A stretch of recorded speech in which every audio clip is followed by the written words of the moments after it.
안녕하세요. 명인들의 기이한 일화. 최삿갓의 야히스토리입니다. 오늘의 최삿갓의 야히스토리는 살아있는 역사 속에 잊혀진 병자호란의 300영웅들입니다.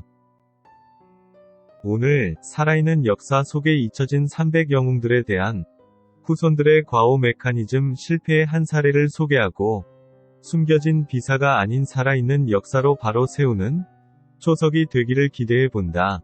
또한 리더의 역할이 얼만큼 중요한지를 알 수 있는 비사이기도 하다.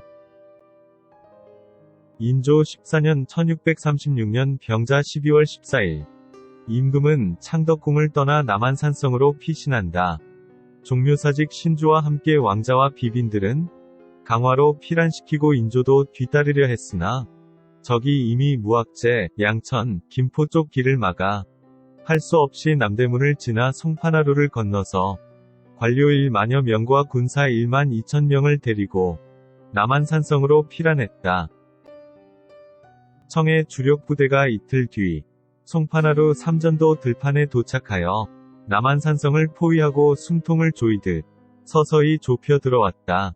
성중에서는 척화와 화의 파간에 갑론을박 논의만 요란할 뿐이었고 외부와 연락이 끊긴 채 식량과 시초가 결핍되어 가다가 강화성의 함락 비보를 접하고 인조 15년 1637년 1월 30일 성이 포위된 지 45일 만에 성을 개방하고 왕은 청에게 성화지맹을 맺는 치욕을 당하였다. 여기에 간과할 수 없는 작은 비사가 있었으니 살아있는 역사 속에 잊어진 영웅 300명이 남한산성 법화골 전투다. 1637년 정축년 1월 28일 책사가 말하기를 오늘은 화친과 싸움이 모두 길하다. 하니 김유가 이 말을 믿고 한편으로는 화위를 청하며 또 한편으로는 접전을 벌이자고 하였다. 이에 종사관 남한갑이 박황에게 말하기를 싸움을 하려거든 싸움을 하고 화친을 하려거든 화친을 할 것이지 하루 동안에 어떻게 화친과 싸움을 할 수 있겠는가? 이것은 마치 노래 부르며 곡하는 일을 한 번에 할 수 없는 것과 같다. 고 했다. 이날 날씨가 조금 풀려 군사들의 얼굴에 핏기가 돌고 화기가 있었다. 김유가 동, 서, 남, 북문의 장수들을 불렀다. 북성 아래 적진이 매우 허술하니 각각 정예병을 내어 이를 무찌르도록 하라. 하니 내 성의 장수들이 좋지 않은 계책이라 듣고 말했으나 김유는 듣지 않고 직접 장조를 거느리고 북문으로 나가 물루에 좌정하고 대장의 깃발과 북을 세워 위엄을 갖추고 군을 지휘해 독전했다. 총을 쏘는 군사 300여 명이 북문을 나서 상기슭을 따라 내려가니 성 아래 계곡이 굽이 도른 곳에 청의 기병들이 곳곳에 매복하고 있었다. 적병은 5군데에서 나와 고읍 현재 고골 쪽으로 내려가 대기하며 포로와 주민 몇몇 그리고 소, 말들을 풀어놓고 우리 군사를 유인했다. 김유가 깃발을 휘두르며 진군하기를 명했으나 우리 군사는 산을 내려가려 하지 않았다. 그러자 김유가 비장 유호로 하여금 진군하지 않는 자의 목을 베게 하자 유호는 군졸들을 만나는 대로 칼로 찍어 넘겼다. 그때서야 궁궐을 호위하는 어영군 군사 300여 명이 산을 내려가 포로들과 버려둔 소, 말을 취했는데 적병은 못 본 척했다. 우리 군사가 소나무 송책을 넘어 진군하나 거느리는 장수가 없어 대오가 헝클어지고 진영도 이루지 못하고 있었다. 이때 적군들도 백병전을 치르듯 싸움이 시작됐다. 김유는 화약을 아끼기 위해 총을 쏘는 사람에게만 화약을 지급하게 하여 한 발을 쏜 병사들이 화약을 달라는 소리가 싸우는 소리와 함께 골짜기를 메아리 쳤다. 청병이 비로소 숨어 있다가 말을 채찍질하며 일제히 역습을 감행했다. 적들의 말은 나는 것처럼 빨랐고 사방에서 복병이 기습적으로 달려드니 우리 군사는 총 한 발, 화살 한 발을 쏠 겨를도 없이 순식간에 섬멸되었다. 단 한 사람도 돌아오지 못하고 전멸됐다. 별장 신성립, 지여해, 이원길 등 중견 지휘관 8명을 비롯해 300명 이상이 전사했다.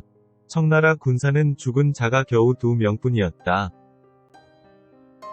처음에 누군가 말하기를 소나무 성책을 불사르면 우리 군사가 진군하는데 거칠 것이 없을 것이다 하여 김유가 명하여 불사르게 했는데 적군이 우리에게 진격하는데 가릴 것이 없으니 적군에게 더 유리하게 되었다.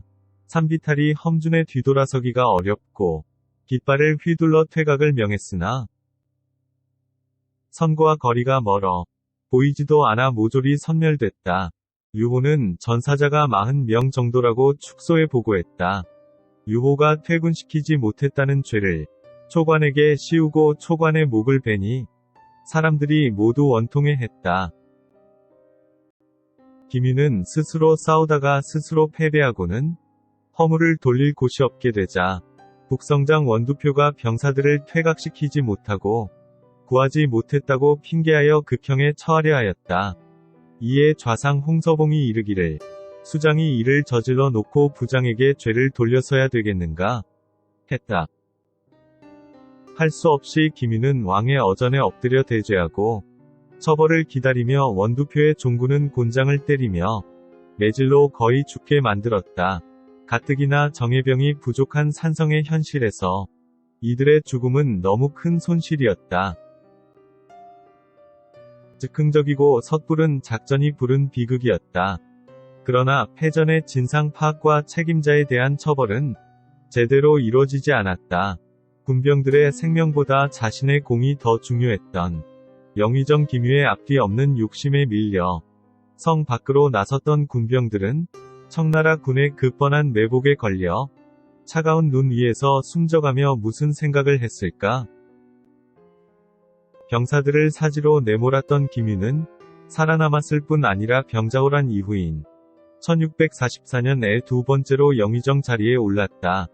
이후 조선에서 가장 먼저 최전선으로 나가 싸우고 최종 책임을 스스로 지는 실천적 리더십은 자취를 감췄다.